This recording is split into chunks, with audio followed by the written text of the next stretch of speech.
I turned the key in the ignition and felt something settle in my chest. Relief, maybe, or just exhaustion from making the decision. The truck rumbled to life, and I pulled out of the motel parking lot for what I hoped would be the last time in months. The mountain road stretched ahead of me like a question mark, all switchbacks and uncertainty.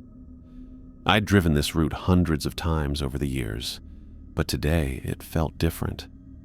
Like I was driving towards something instead of just away from everything else. The pine trees got thicker as I climbed, and that familiar smell started seeping through the vents, sharp and clean, and somehow more real than anything I'd breathed in the past year. My hands knew exactly where to grip the steering wheel for each curve. Muscle memory from all those seasons coming up here, back when this job felt like the most natural thing in the world. Now I wasn't so sure. A year of working construction and stocking shelves and basically drifting around had left me wondering if I even remembered how to do this anymore. The radio tower came into view first, then the fire lookout rising above the tree line like some kind of metal lighthouse. 60 feet of steel framework holding up a small cabin that had been my home for more months than I cared to count. It looked exactly the same, weathered gray wood, windows reflecting the afternoon sun. The catwalk wrapped around it like a narrow balcony. I parked next to the supply shed and sat there for a minute, engine ticking as it cooled. The silence up here was always shocking after being around people and traffic and all the noise that comes with normal life. Just wind in the trees and the distant sound of a hawk calling somewhere. The metal stairs rang under my boots as I climbed, each step bringing back memories I'd been trying to forget. My dad had worked this same tower back in the day, before I was born. Sometimes I wondered if he'd felt this same weird mix of coming home and walking into a trap. The door stuck a little, it always did, but then swung open to reveal the small room that would be my world for the next few months. Everything was exactly where I'd left it. The desk with its radio equipment and logbooks, the narrow bed against the far wall, the tiny kitchen area that barely qualified as such. The windows wrapped around 3 sides, giving me a 270-degree view of forest that stretched to the horizon. I dropped my duffel bag and got to work. The routine came back faster than I'd expected, checking the radio frequencies, testing the weather instruments, making sure the firefinder was properly calibrated. My hands moved through the familiar motions while my brain tried to catch up. The afternoon check-in went smoothly. I recognized most of the voices crackling through the radio. Other lookouts scattered across the forest, each one perched in their own metal tower, each one as isolated as I was. We kept it professional, just coordinates and weather reports and the occasional joke that probably wasn't as funny as it sounded through the static. By the time the sun started dropping toward the tree line, I'd almost convinced myself this had been the right choice. The paperwork was caught up, the equipment was functioning, and I had that satisfying feeling of being useful again, like I was part of something bigger than just myself. I made coffee and settled into the chair by the windows, watching the light change from gold to orange to deep red. This was always my favorite time of day up here, when the forest seemed to exhale and settle into itself. The radio chatter had died down to almost nothing, just the occasional weather update or routine check-in. Then, around 9, everything changed. Tower 7 to all stations. I've got smoke in the eastern sector. The voice was tense, professional. Requesting confirmation from Tower 4. That was me. Tower 4. I grabbed my binoculars and scanned the eastern horizon through the windows, but the angle was wrong. Too many trees in the way. Tower 4 responding, I said into the radio. I need to get outside for a clear view. I should have stayed inside. That was the unwritten rule. Never leave the tower at night unless it's a real emergency. But this felt like it might be real. And I'd been doing this job long enough to trust my instincts. The catwalk was narrow and the metal was cold under my hands as I stepped outside.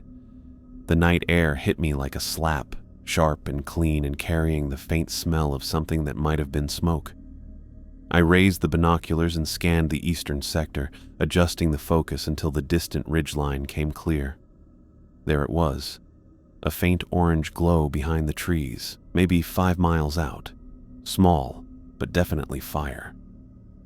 "Tower 4 to all stations," I said into my handheld radio. "Confirmed smoke in eastern sector, approximately 5 miles northeast of my position. Looks contained, but worth watching." "Copy that, Tower 4. We'll get a crew out there first thing in the morning."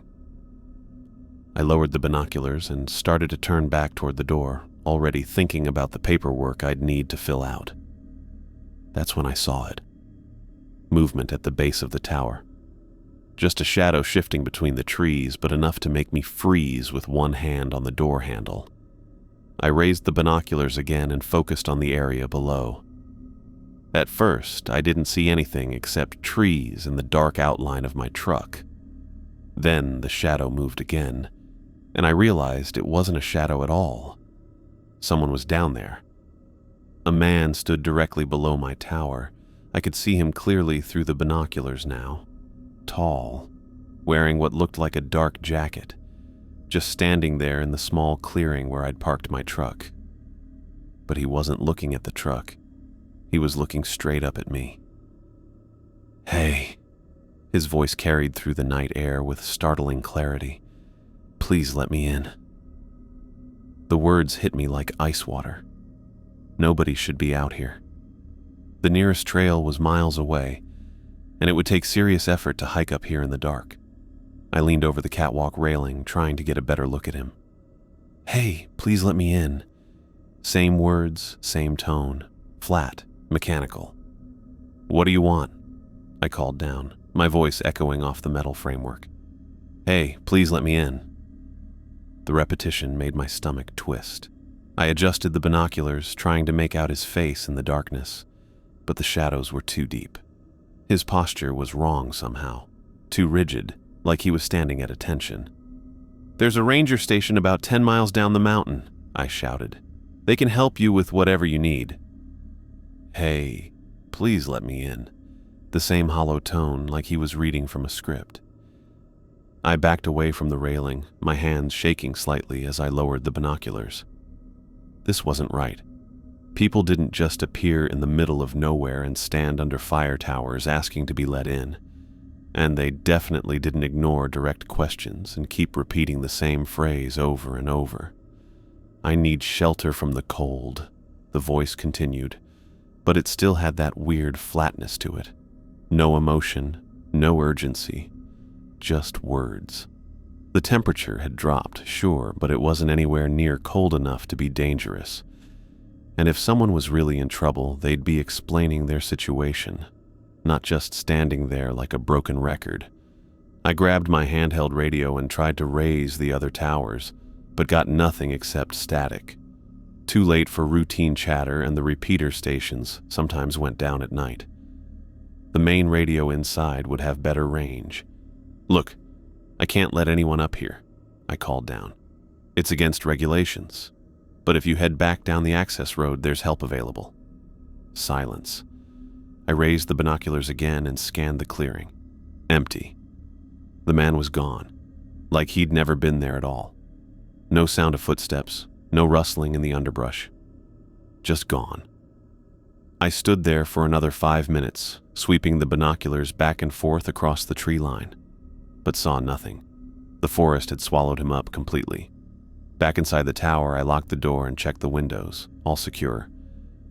I pulled out my cell phone, but of course there was no signal up here. There never was. That left the landline that connected to the main office, but calling seemed like overkill. What was I going to say? Some guy showed up, asked to come in, then disappeared. It sounded ridiculous even in my own head, but Michael had given me his personal number for emergencies, written it on a scrap of paper, and told me to call if anything weird happened. Did this count as weird? Or was I just being paranoid after a year away from the isolation? I stared at the phone for another minute, then picked it up and dialed. It rang 4 times before Michael's groggy voice answered. "Gordon. Michael, it's Brent, at Tower 4. A pause. "Brent, what time is it? Everything okay?" "I'm sorry to wake you, but something strange just happened. There was a man here at the base of the tower. He kept asking me to let him in, but when I tried to talk to him, he just repeated the same thing over and over." "A man?" Michael's voice was clearer now, more alert. "What did he look like?" "I couldn't see much in the dark. Tall, wearing a dark jacket. But Michael, the way he was talking, it wasn't normal, like he was stuck on repeat or something." I heard Michael sigh and suddenly felt foolish. "Look, Brent, I know it's your first night back, and being up there alone can mess with your head, especially after being around people for a year. You probably just ran into some backpackers screwing around." "Backpackers?" "College kids, mostly. They think it's funny to hike up to the towers at night and try to spook the lookouts. Happens more often than you'd think. They probably had a few beers and thought they'd see if they could get a rise out of you." The explanation made sense, but it didn't match what I'd experienced. The man's voice had been too controlled, too strange, and backpackers would have laughed or said something when I told them to leave. They wouldn't have just vanished. "I guess that could be it," I said, though I didn't believe it. "Trust me, after 30 years with the service, I've heard every weird story there is. Remote locations attract weird people, and weird people do weird things. Just keep your doors locked and don't let anyone up there, no matter what sob story they give you." "Right. Okay. You going to be all right up there?" "Yeah, I'm fine. Sorry for waking you." "No problem. That's what I'm here for. Get some sleep, and if anything else happens, call the ranger station first. They can get someone out there faster than I can." The line went dead, leaving me alone with the hum of the radio equipment and the sound of wind in the trees outside. Michael's explanation was reasonable, logical even, but it didn't explain the way the man had stood so perfectly still, or how he'd disappeared without making a sound. I double-checked the locks on the door and windows, then pulled the curtains closed. The tower suddenly felt smaller, more vulnerable. Every creak of the metal framework made me tense up, listening for footsteps on the stairs. I tried to focus on paperwork, updating the logbook and filing the incident report about the smoke sighting, but my mind kept drifting back to that voice. "Hey, please, let me in." The words had been so clear, so precise.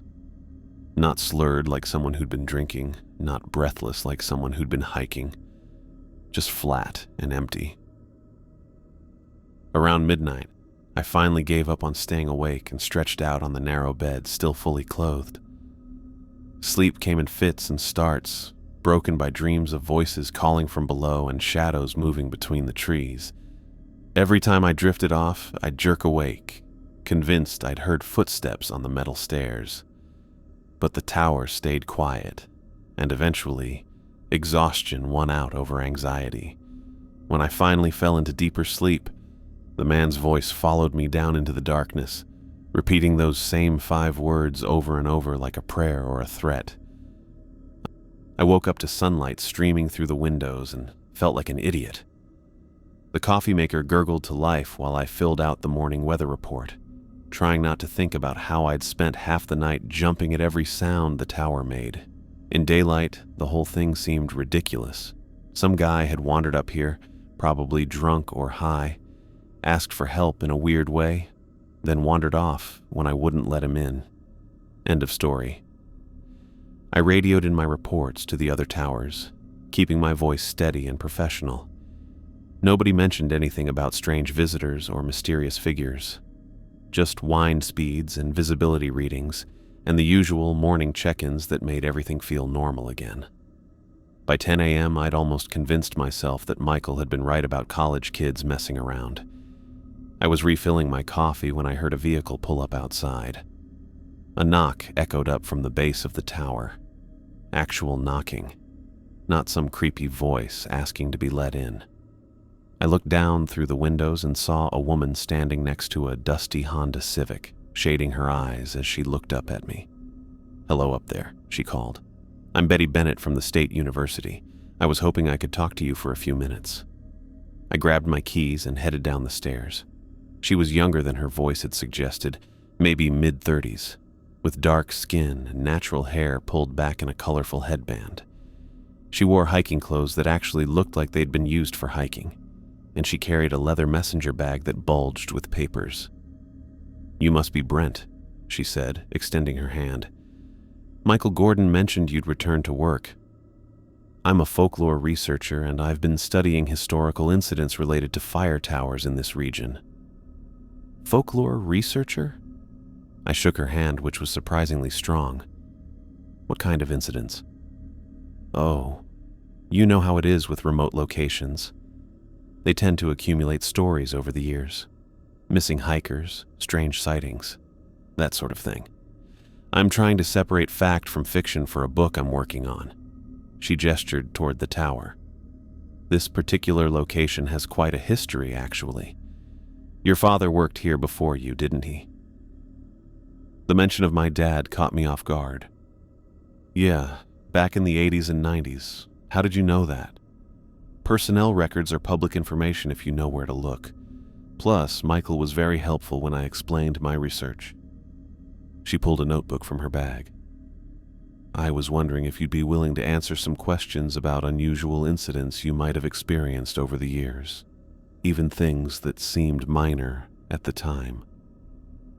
Something about her intensity made me hesitate. She had the kind of focused attention that made you feel like a specimen under a microscope. "I don't know if I'd be much help," I said. "I've been away for a year, and before that, most of my time here was pretty routine. What about recently, since you've been back?" The question hit too close to home. I studied her face, looking for some sign of what she already knew or suspected. "Why do you ask?" "Well, I've been tracking reports from other towers in the area, and there seems to be an uptick in unusual encounters lately. People reporting strange visitors, unexplained sounds, that sort of thing." She flipped through her notebook. "Just last month, the lookout at Tower 12 reported someone approaching his station at night and asking for help in what he described as a mechanical voice." My stomach dropped. "Mechanical how?" "Like they were reading from a script," he said. Same phrases repeated over and over, no matter what questions he asked. Betty looked up from her notes. "Has anything like that happened to you?" I wanted to lie, to tell her everything had been perfectly normal. But the way she described the Tower 12 incident matched my experience too closely to ignore. "Last night," I said slowly, "there was a man here. He kept asking me to let him in, but when I tried to talk to him, he just repeated the same thing." Betty's entire demeanor changed. She started writing furiously, her pen moving across the page like she was taking dictation. "What exactly did he say? Can you remember the exact words?" "Hey, please let me in," over and over. And when I told him to go to the ranger station, he said something about needing shelter from the cold, but in the same flat tone. "What did he look like?" I couldn't see much in the dark. Tall, wearing a dark jacket. But the way he stood was wrong somehow. Too rigid. "Did he leave when you refused to let him in?" "He just disappeared. One second he was there, the next he was gone. No sound of footsteps or anything." Betty stopped writing and looked at me with an expression I couldn't read. "Brent, this is important. Have you told anyone else about this?" "I called Michael last night. He said it was probably just college kids messing around." "What did you think?" The question forced me to confront what I'd been trying to avoid all morning. "I thought it was something else, something not right." She nodded like I'd confirmed something she already suspected. "I need to show you some documents, historical reports from this tower and others in the area. Would you be willing to look at them?" "What kind of reports?" "Incident logs, missing person files, newspaper clippings. There's a pattern going back decades, Brent. Your tower specifically has been mentioned in more reports than any other location in the forest." The way she said it made my skin crawl. "Mentioned how?" "People disappearing after reporting similar encounters. Workers abandoning their posts in the middle of the night. Search and rescue teams finding evidence of campsites, but no trace of the campers themselves. I looked up at the tower, suddenly seeing it differently, not as a refuge or a workplace, but as something that attracted danger. "I need to get these documents," Betty continued. "Can I come back this afternoon? There are things you should know about this place, about what your father might have experienced." "My father never mentioned anything unusual." "Are you sure about that? Did he ever talk about his work here at all?" The question hit harder than it should have. My dad had been notoriously tight-lipped about his time in the tower, always changing the subject when I asked about it. I'd assumed he just found the work boring or didn't want to encourage my interest in following his path. "He didn't talk about work much," I admitted. "I'll be back around 2 with the files. In the meantime, if anything else happens, anything at all, don't try to handle it alone. Call for help immediately." She was already walking back to her car, leaving me standing there with more questions than answers. The Honda kicked up dust as she drove away, and I climbed back up to the tower feeling like the ground had shifted under my feet. An hour later, another vehicle pulled up. This time it was a park ranger truck, and a woman in uniform got out. She was shorter than Betty, with dark hair pulled back in a practical ponytail and the kind of alert posture that suggested law enforcement training. "Brent McDonald?" she called up. "That's me. I'm Maria Patterson, park ranger. Mind if I come up for a minute?" I met her at the base of the tower. She had intelligent brown eyes that seemed to take in everything at once. And when she shook my hand, I noticed she kept glancing around like she was checking for threats. "I wanted to introduce myself since you're back in the area," she said. "We like to maintain good relationships with the fire service, make sure everyone's looking out for each other." "I appreciate that. Have you noticed anything unusual since you've been back? Any problems with hikers or campers in the area?" The question was too similar to Betty's to be coincidence. "Why do you ask?" "We've had some reports of people acting strangely in this sector, approaching campers at night, that sort of thing. I wanted to make sure you knew to call us immediately if anything like that happens." "What kind of strange behavior?" Maria hesitated, like she was deciding how much to tell me. "People who don't respond normally to questions, who seem to be repeating scripted phrases instead of having actual conversations." The description made my hands go cold. "Has anyone been hurt?" "Not that we know of, but we've had 3 hikers go missing in the past 2 months, all in areas near fire towers. We're treating it as a potential safety issue." "Missing how?" "They just vanish, leave their campsites set up, food still in the coolers, but no trace of where they went.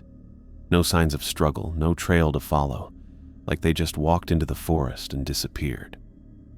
I thought about the man from last night, how he'd vanished without making a sound. "Have you found any of them?" "No, and that's what worries me." Maria pulled a card from her pocket. "This has my direct number. If anyone approaches this tower at night, especially someone acting strangely, call me immediately. Don't try to handle it yourself. The fire service has protocols for... Forget the protocols. Call me first, then call your supervisor. I can get here faster than anyone else, and I'm trained to deal with potentially dangerous individuals." The way she emphasized dangerous made it clear she wasn't talking about ordinary troublemakers. "Is there something specific I should be watching for?" Maria looked up at the tower, then back at me. "Trust your instincts. If something feels wrong, it probably is. And whatever you do, don't let anyone up there with you, no matter what story they tell you or how much they claim to need help." She was back in her truck and driving away before I could ask any more questions, leaving me alone with the growing certainty that everyone knew something I didn't. I climbed back up to the tower and sat at my desk, staring at the radio equipment without really seeing it. 2 visitors in one morning, both asking about unusual incidents, both warning me to be careful. That wasn't coincidence. Whatever had happened last night, it wasn't the first time. And from the sound of it, it wouldn't be the last. The sun disappeared behind the tree line around 7:30, and I couldn't stop myself from checking the windows every few minutes. I'd tried to focus on paperwork, updating equipment logs, filing weather reports, anything to keep my hands busy, but my eyes kept drifting to the glass, scanning the clearing below. Betty's documents sat in a neat stack on my desk where she'd left them that afternoon. Historical incident reports, missing person files, newspaper clippings dating back decades. I'd only made it through the first few pages before my stomach started churning. Too many similarities, too many people describing the same flat mechanical voices, too many workers who'd simply vanished from their towers without explanation. By 8 o'clock, I'd given up pretending to work. I made coffee I didn't want and positioned myself by the eastern windows with the binoculars within easy reach. The forest looked normal, trees swaying in the evening breeze, shadows lengthening as the last light faded. But normal didn't mean anything anymore. 8:30 came and went. I started to relax, thinking maybe whatever had happened last night was a one-time thing. Maybe the creature, and I was definitely thinking of it as a creature now, had moved on to bother someone else. Then I saw movement at the edge of the clearing. He emerged from the tree line in exactly the same spot as before, walking with that same rigid posture. But this time, even in the dim light, I could see he was carrying something. I raised the binoculars and felt my blood turn to ice. A deer skull, bleached white bone with empty eye sockets, held in his left hand like some kind of offering. "Hey, please let me in." The voice drifted up through the darkness. Same words, same flat tone. I backed away from the window, my hands shaking as I lowered the binoculars. This was definitely not college kids playing pranks. College kids didn't wander around the forest carrying animal skulls. "I need shelter from the cold," the voice continued, and I realized with growing horror that those were the exact words from last night. Not similar words, the exact same phrases in the exact same order. "Go away," I shouted down, my voice cracking. "Leave me alone." Silence for a moment. Then my own voice echoed back up from the clearing. "Go away. Leave me alone." The sound of my words coming from that thing's mouth made me stumble backward into my desk chair. It was perfect. Not just the words, but my tone, my inflection, even the crack in my voice, like listening to a recording of myself. I grabbed the binoculars again and focused on the figure below. What I saw made me drop them entirely. Its eyes were completely black, not dark brown or shadowed, black like holes punched through its skull, and when the tower's exterior lights hit them, they reflected back like an animal's eyes, flat and predatory. "I don't know if I'd be much help," it said, and I recognized those words too. What I'd said to Betty that morning when she asked about unusual incidents. The thing was repeating conversations I'd had, using my own voice to throw my words back at me. My hands fumbled for the radio, nearly knocking over my coffee in the process. "Tower 4 to base. Tower 4 to base. This is an emergency."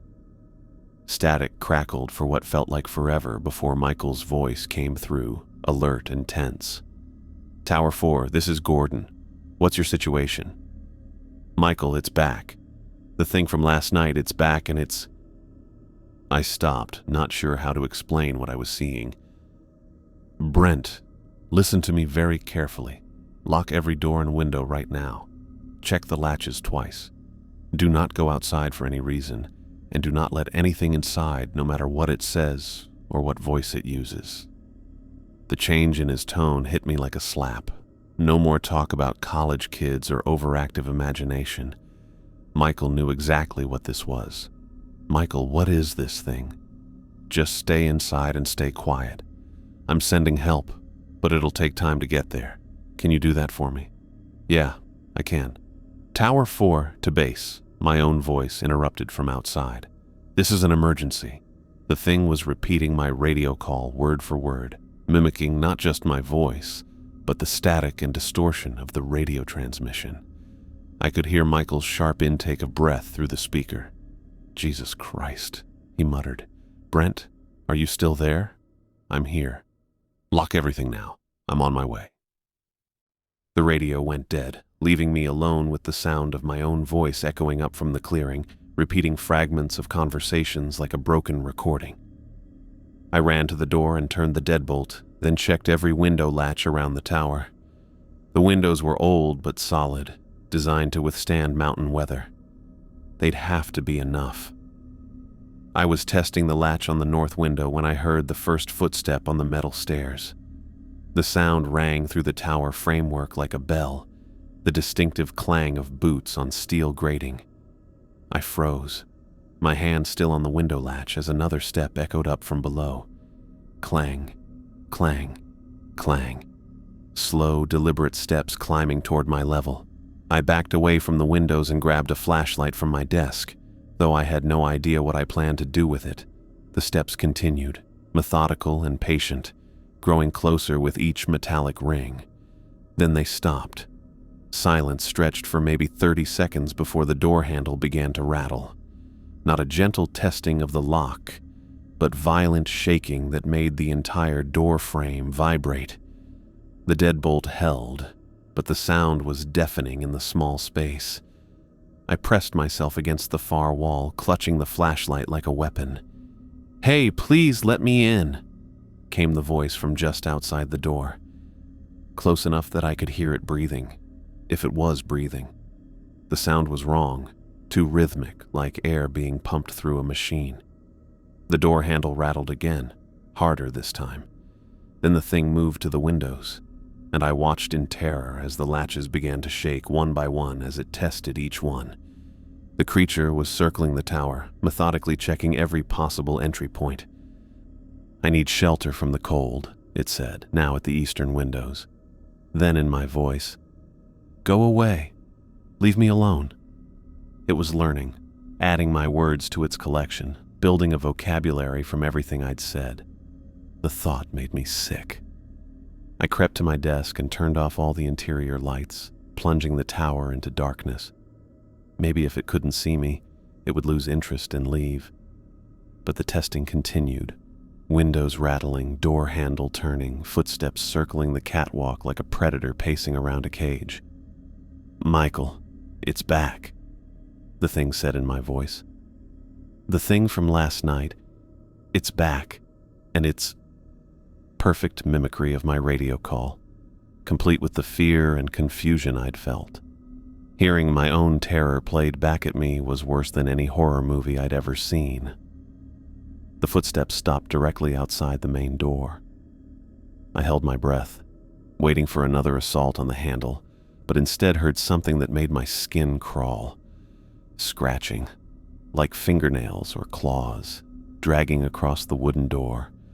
Long, deliberate scrapes that went on, carving grooves in the wood. I sank to the floor behind my desk and pulled my knees to my chest, trying to make myself as small as possible.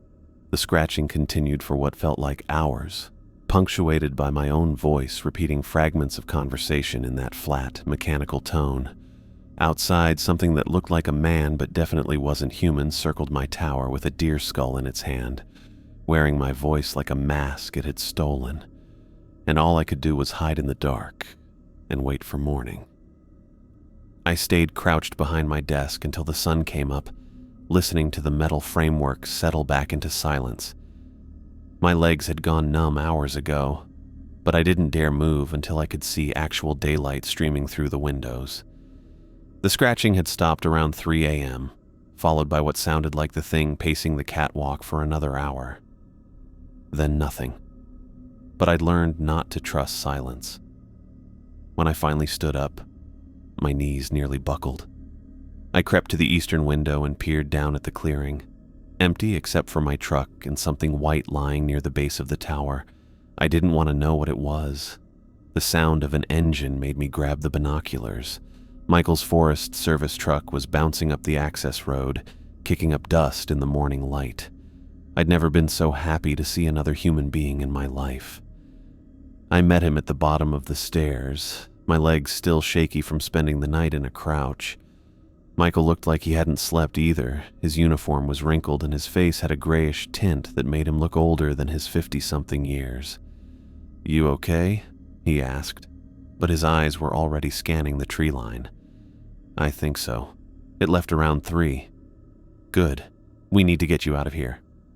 He was already walking toward the tower stairs. Pack whatever you need for a few days. Leave everything else. Michael, what the hell is going on? He paused with one foot on the bottom step. I'll explain everything once we're away from here. Right now, I just need you to trust me and move fast. I wanted to argue, to demand answers, but something in his voice killed the questions before they reached my mouth.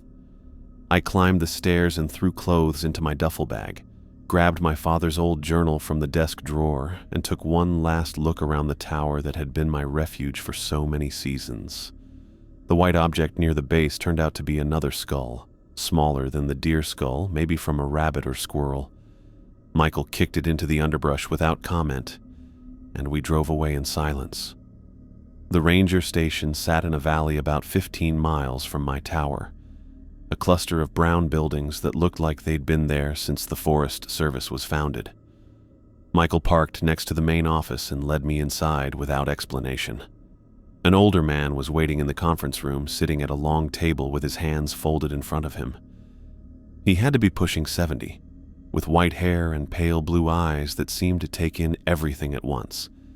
His clothes looked formal for the middle of nowhere, pressed slacks and a button-down shirt that probably cost more than my monthly salary. "Brent, this is Fred Montgomery," Michael said. He used to supervise this district before I took over. Fred stood and extended his hand. His grip was firm, but his skin felt like paper. "I knew your father," he said simply. The words hit me harder than they should have. Everyone in the Forest Service had known my dad. He'd worked these mountains for 20 years. But something about the way Fred said it suggested a different kind of knowing. "He was a good man," I said, "because that's what you're supposed to say." He was. And he was very specific about certain things. Fred gestured to a manila envelope sitting on the table. He left instructions about when this should be given to you. I stared at the envelope. My name was written across the front in handwriting I recognized, my father's careful block letters that he'd used for everything from grocery lists to birthday cards. "What kind of instructions?" "Sit down," Fred said.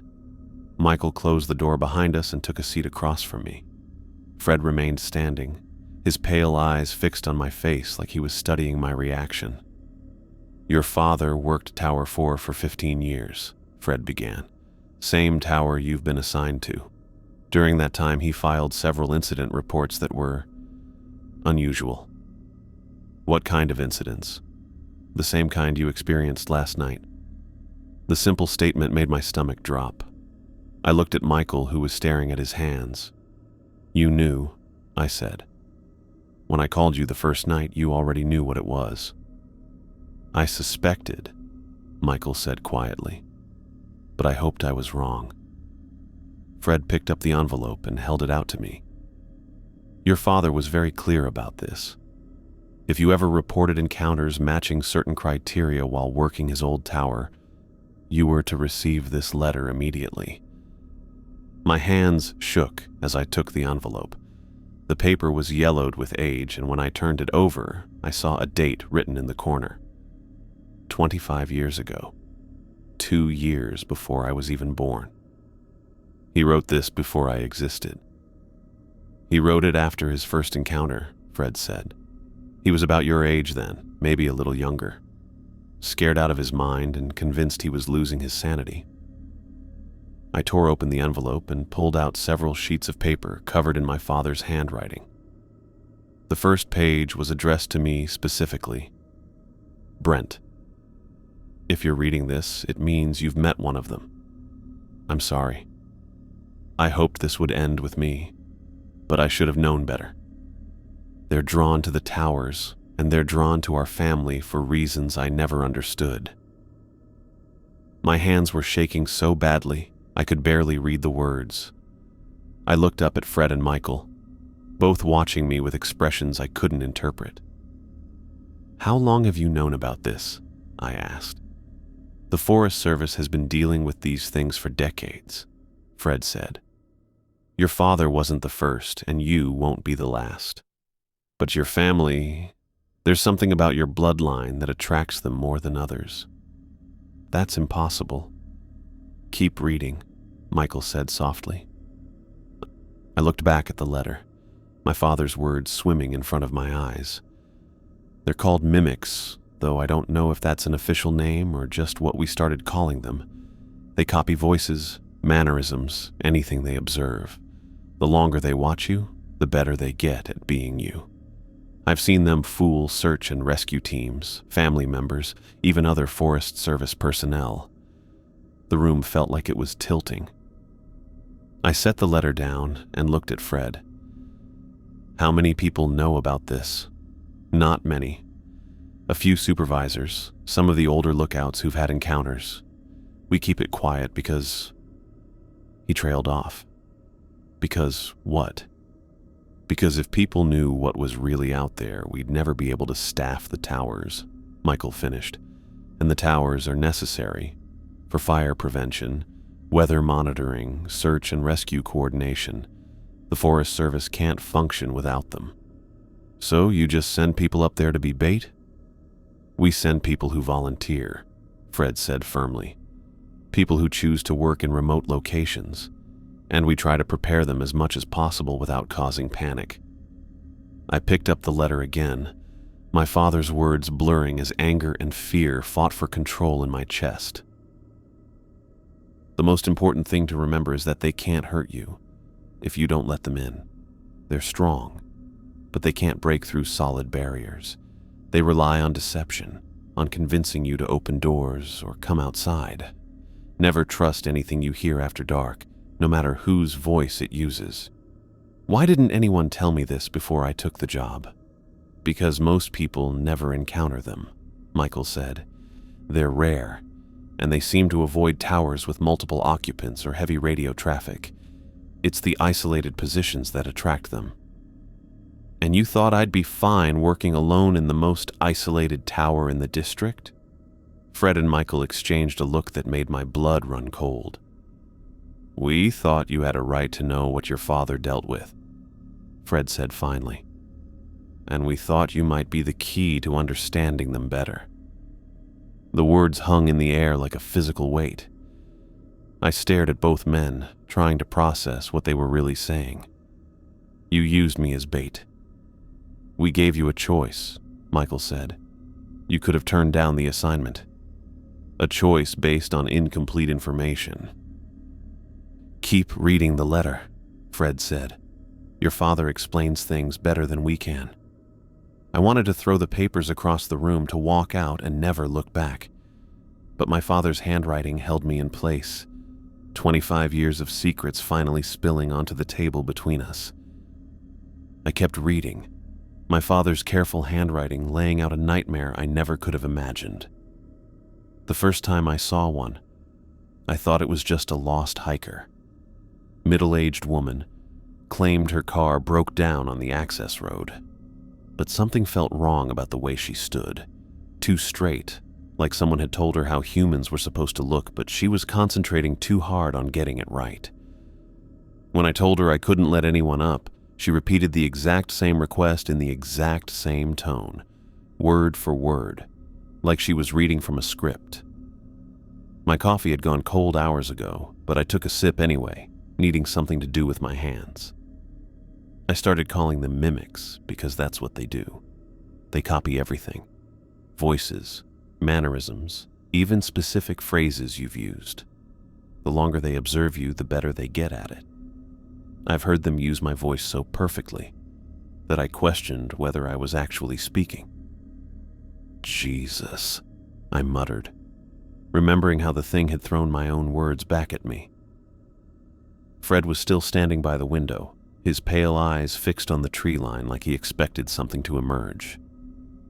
Your father documented 17 encounters over 15 years.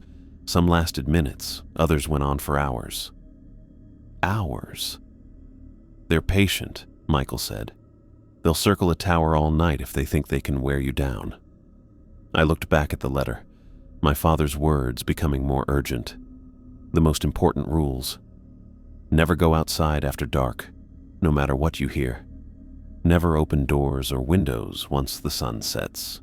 Never trust any voice calling from below, even if it sounds like someone you know. They've learned to mimic family members, friends, even radio dispatchers. I once heard my own father calling for help, 3 years after he died. The paper crinkled in my hands. I was gripping it too tightly. "Why the towers?" I asked. "What makes them special?" Fred finally turned from the window. "We think it's the elevation. The towers put you above the forest canopy, isolated and visible. Like a lighthouse, but instead of guiding ships to safety, you're advertising your presence to things that hunt alone." A knock on the conference room door made all 3 of us jump. Maria stuck her head in, looking apologetic. "Sorry to interrupt, but Betty Bennett is here. Says you asked her to come back." I'd forgotten about asking Betty to return with her research. Michael nodded, and Maria stepped aside to let Betty enter, carrying a cardboard box that looked like it weighed more than she did. "I brought everything," Betty said, setting the box on the table with a thud. Newspaper clippings, missing person reports, incident logs going back to the 1920s. She started pulling out manila folders and spreading them across the table. The sheer volume of documentation was staggering. Decades of reports, all describing similar encounters. "Look at this," Betty said, opening a yellowed newspaper clipping. 1934. Fire lookout Thomas Brennan disappeared from Tower 7. His replacement found the tower locked from the inside, but Brennan was gone. No signs of struggle, no indication of how he left. She pulled out another file. 1952. Lookout Sarah Chen reported visitors who spoke in mechanical voices and repeated the same phrases. She abandoned her post after 3 nights. When the Forest Service sent someone to check on her, they found scratch marks all around the tower door and windows. Fred moved closer to the table, his expression grim. "We've been tracking these incidents for 40 years. Every supervisor knows about them, but it's not something we put in training manuals." "Why not?" I demanded. "Because we'd never be able to staff the remote towers," Michael said. "And those towers are essential for fire prevention and search and rescue. We can't just abandon them." Betty spread out a map of the forest district, red X's marking locations where incidents had occurred. Tower 4, my tower, had more marks than anywhere else. "Your tower is special," she said. "I don't know why, but it attracts more encounters than all the others combined. In the past 50 years, 12 different lookouts have reported mimic encounters from that location." 12? Your father was number 11. You're number 12. Maria pulled out a folder of her own. "I've been investigating the recent disappearances. 3 hikers in 2 months, all last seen near fire towers. We found their campsites intact, food still in coolers, sleeping bags laid out, no signs of struggle. But the people just vanished." She opened the folder and showed me photographs of abandoned campsites. Everything looked normal except for the complete absence of human beings. "The search teams found tracks leading away from each campsite," Maria continued. "But the tracks were wrong. Too deep, like whatever made them was heavier than a normal person. And they all led toward the towers." I stared at the photos, thinking about the thing that had circled my tower with a deer skull in its hand. "You think the mimics took them?" "I think the mimics are getting bolder," Fred said quietly. "For decades, they mostly stayed away from populated areas. But lately, they've been venturing closer to hiking trails, established campsites. It's like they're expanding their hunting grounds." Betty pulled out a leather-bound journal that looked ancient. "This belonged to the first fire lookout assigned to your tower back in 1923. Listen to this entry. The things in the trees watch me constantly. They've learned to speak like my wife, my children, even my supervisor. Last night, one climbed halfway up the tower before I scared it off with my lantern. I don't think I can stay much longer." "What happened to him?" "He disappeared 2 weeks later. They found the tower empty, door standing wide open. No body was ever recovered." The room fell silent, except for the hum of fluorescent lights overhead. I looked around the table at 4 people who'd been carrying this knowledge for years, watching new lookouts get assigned to dangerous positions without warning them about the real threats. So what now? I asked. Do I quit? Find a new job? Pretend this never happened? Fred and Michael exchanged another one of those loaded looks. That's up to you, Fred said. But I should mention that your father didn't quit. He worked that tower for 15 years, even after multiple encounters. He developed strategies, learned their patterns, figured out how to coexist with them. Coexist? They can't hurt you if you follow the rules, Michael said. Your father proved that. He had a system, protocols that kept him safe. I picked up my father's letter again, flipping to the second page. If you decide to stay, and I hope you will because someone needs to watch that section of forest, here's what I learned. They're most active during new moon phases when the darkness is complete. They avoid bright lights, so keep every exterior light on the tower functioning. They can't climb metal surfaces that are electrified, though I never figured out how to rig that safely. Most importantly, they seem to lose interest if you don't react to them. The more you engage, the more persistent they become. He wants me to stay, I said, looking up at the others. The choice is yours, Fred repeated. But that tower needs someone who understands what they're dealing with. Someone who won't panic and make mistakes. Betty leaned forward, her eyes bright with academic excitement. If you stay, I'd like to document everything. Your father's encounters were never properly recorded for research purposes. We could learn so much about their behavior patterns, their intelligence level, their origins. You want to use me as a test subject. I want to help you survive while gathering information that could protect future lookouts. Maria nodded. And I'd coordinate with local law enforcement, make sure we have rapid response protocols in place.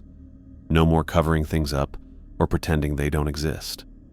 I stared at my father's letter. 25 years of secrets finally making sense.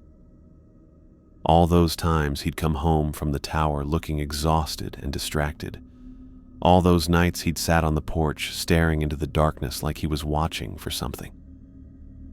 He'd been protecting people, not just from fires, but from things that hunted in the forest shadows. I need time to think, I said finally. Of course, Fred said. But don't take too long. Fire season starts in 2 weeks, and that tower needs to be staffed. As everyone gathered their papers and prepared to leave, Betty touched my arm. For what it's worth, I think your father would be proud of you. Not many people could handle what you experienced and still be sitting here asking rational questions.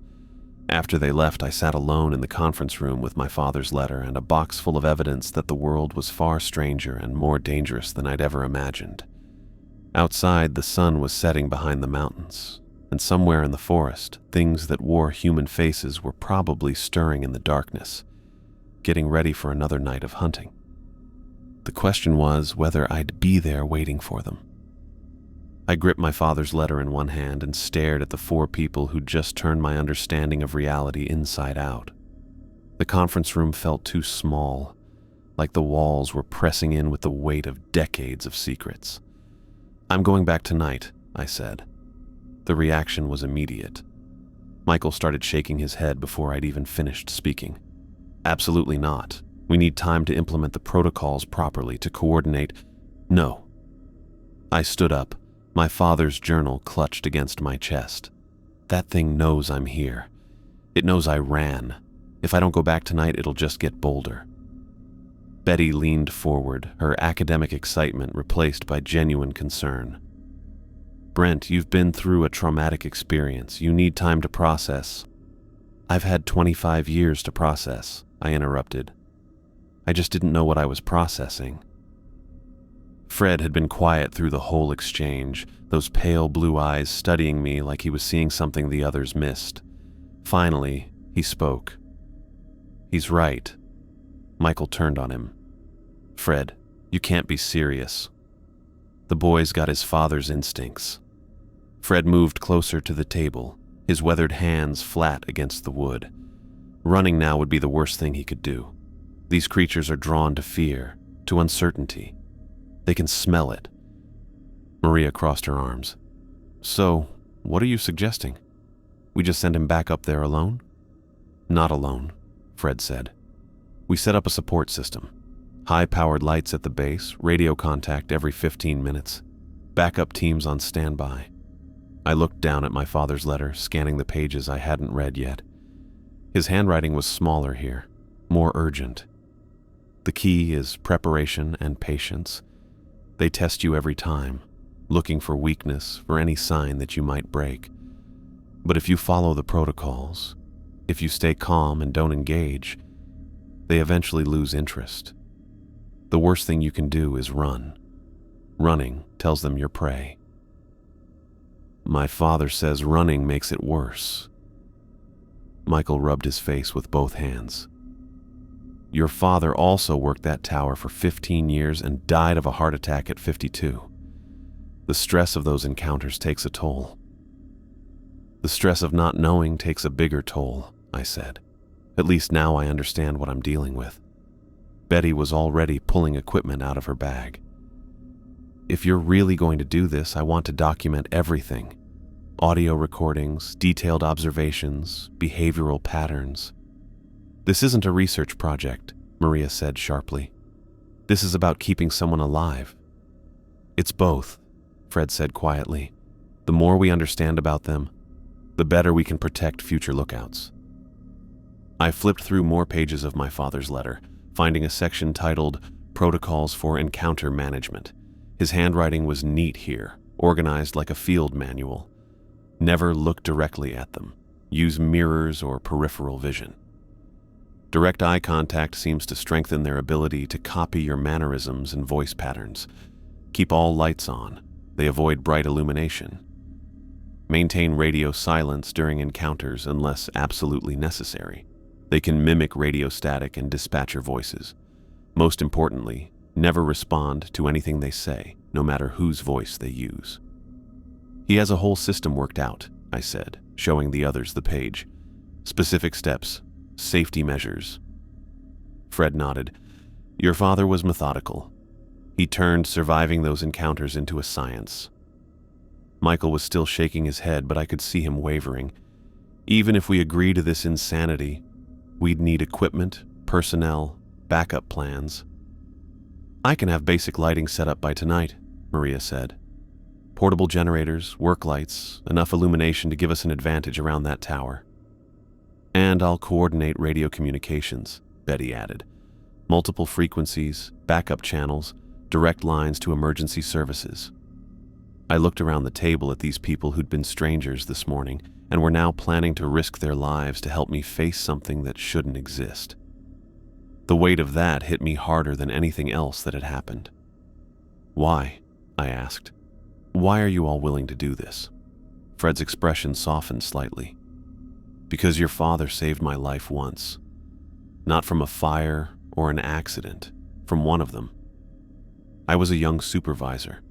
Thought I knew everything. Got caught outside during an encounter, and your father talked me through surviving it over the radio. Kept me calm for 6 hours while 3 of those things circled my position. Maria nodded.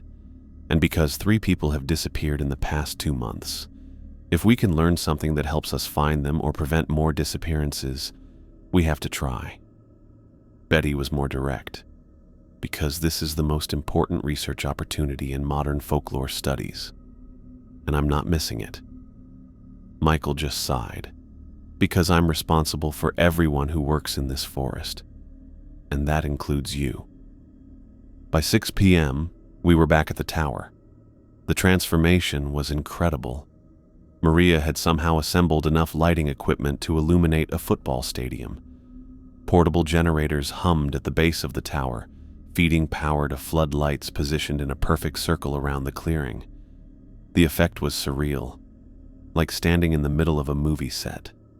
Fred and Michael had set up a command post near my truck, complete with radio equipment and what looked like enough coffee to keep them awake for a week. Betty positioned herself with recording equipment and cameras, her academic excitement barely contained. Remember? Fred called up to me as I climbed the stairs. Don't engage with them. Don't respond to anything they say. Use the mirror to observe, never direct eye contact. I waved acknowledgement and entered the tower. Everything looked exactly the same as when I'd fled that morning. But now I had my father's letter spread across the desk like a battle plan. I positioned a small hand mirror by the eastern window, angled so I could watch the tree line without looking directly at it. The radio crackled. Tower 4. This is base. Radio check. Tower 4. Loud and clear. We'll check in every 15 minutes. Any sign of activity, you report immediately. Copy that. The sun disappeared behind the mountains at 7:45. I turned on every light in the tower and settled into my chair, the mirror reflecting the illuminated clearing below.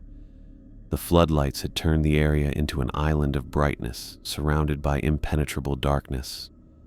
8 o'clock came and went. Then, 8:30. I was starting to think maybe the lights had scared them off when movement flickered at the edge of the mirror's reflection. One figure emerged from the tree line, then another, then a third.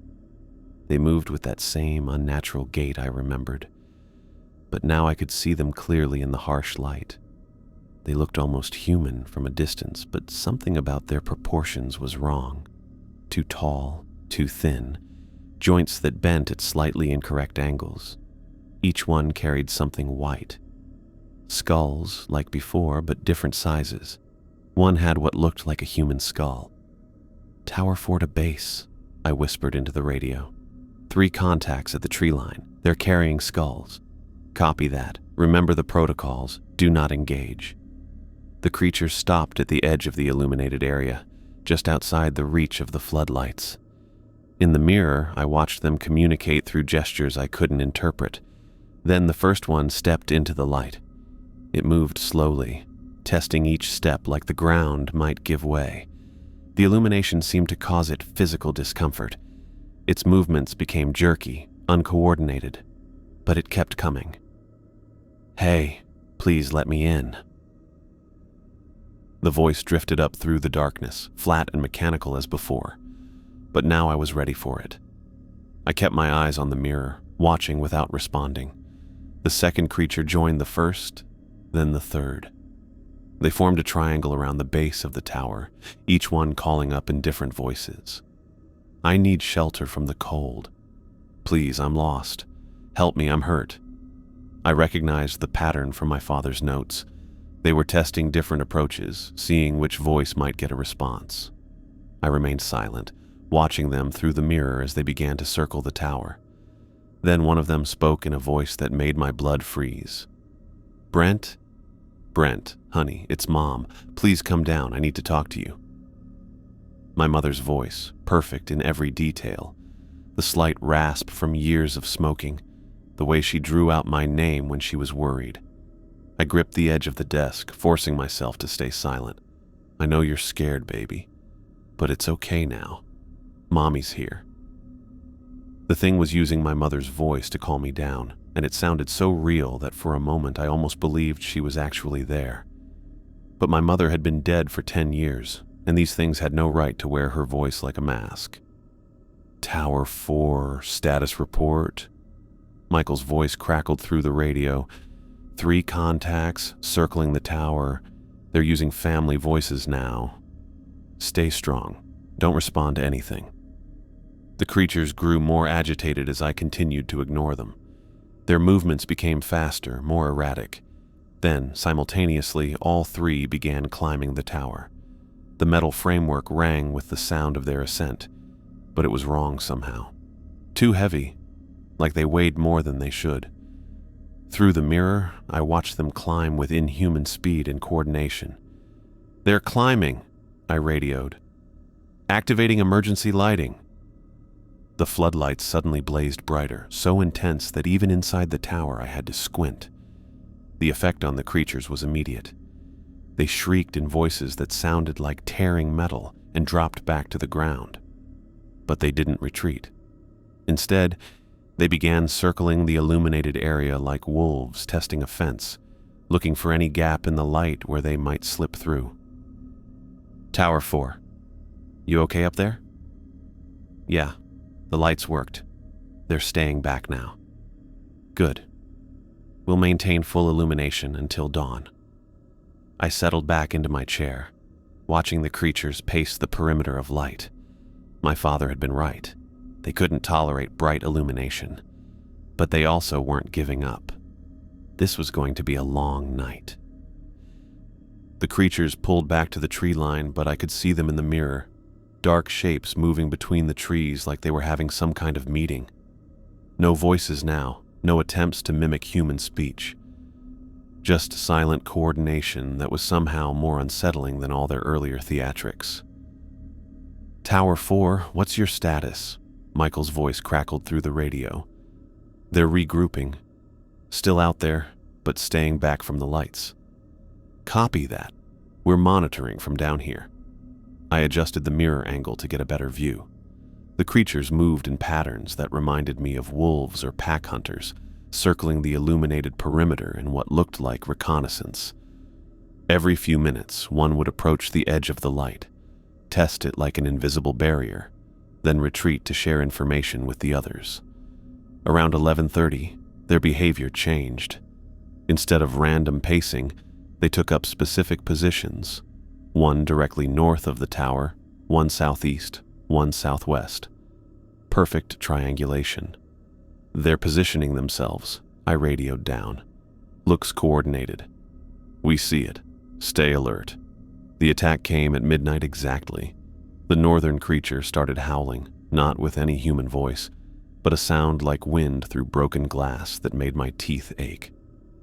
While I focused on that distraction, the other two rushed the tower from opposite sides, moving faster than anything that size should be able to move. They hit the light barrier and stumbled, but didn't stop completely. For maybe 3 seconds, they could push into the illumination before the brightness forced them back. 3 seconds was enough to reach the base of the tower. "They're through!" I shouted into the radio. The floodlights blazed even brighter, so intense that white spots danced across my vision. The creatures shrieked and fell back, but I'd seen something that made my stomach drop. One of them had made it to the tower base and left something there before retreating. "Emergency lighting holding," Michael reported. "They're pulling back." I watched through the mirror as the creatures regrouped at the tree line, their movements more agitated now. They'd tested our defenses and found weaknesses. The lights worked, but they weren't perfect. For the next 4 hours, they tried variations of the same strategy. Distraction from one direction, coordinated approach from another. Each time the lights drove them back, but each time they got a little closer to finding a gap in our coverage. Around 3 a.m., something changed in their behavior. The frantic testing stopped. They took up positions at the tree line and just watched, waiting. "They're learning," I radioed down. "What do you mean?" "They're studying the light patterns, timing the generator cycles. They're figuring out our system." Fred's voice came through the radio, gravelly with exhaustion. "Your father mentioned that. They adapt quickly to countermeasures. The waiting was worse than the attacks. At least when they were moving, I could track them, predict their next move. But now they just stood at the edge of visibility, 3 dark shapes that might have been trees if I didn't know better. Dawn came slowly, gray light creeping through the forest canopy. As the sky brightened, the creatures melted back into the deeper woods without sound or ceremony. One moment they were there, the next they were gone. "All clear," I reported. "They've withdrawn." "Coming up," Michael replied.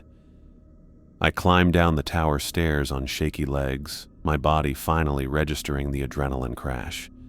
The team was gathered around the generators, looking as exhausted as I felt. Betty had dark circles under her eyes, but was still scribbling notes furiously. "That was incredible," she said. "The coordination, the tactical thinking. These aren't mindless predators. They're intelligent hunters." Maria was checking the perimeter, her hand resting on her sidearm. "Intelligence makes them more dangerous, not less." Fred walked over to the base of the tower, where the creature had left its deposit during the midnight assault. The deer skull was there, bleached white in the morning sun. But next to it was something that made my blood turn to ice water.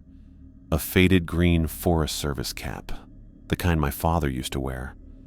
The fabric was weathered and stained, but I could still make out his name embroidered on the band. R. McDonald. "That's impossible," I whispered. Fred picked up the hat with careful hands, turning it over to examine the details. "Your father was buried wearing this hat. I remember because your mother insisted on it." "Then how—" "They've been collecting," Fred said quietly. "Items from people who worked the towers, people who disappeared. They use them as lures." Betty was taking pictures of everything, her academic excitement tempered by the grim implications.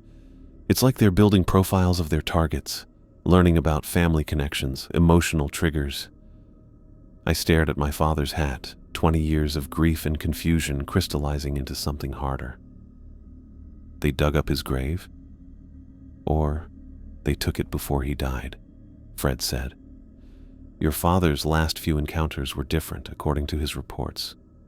More personal.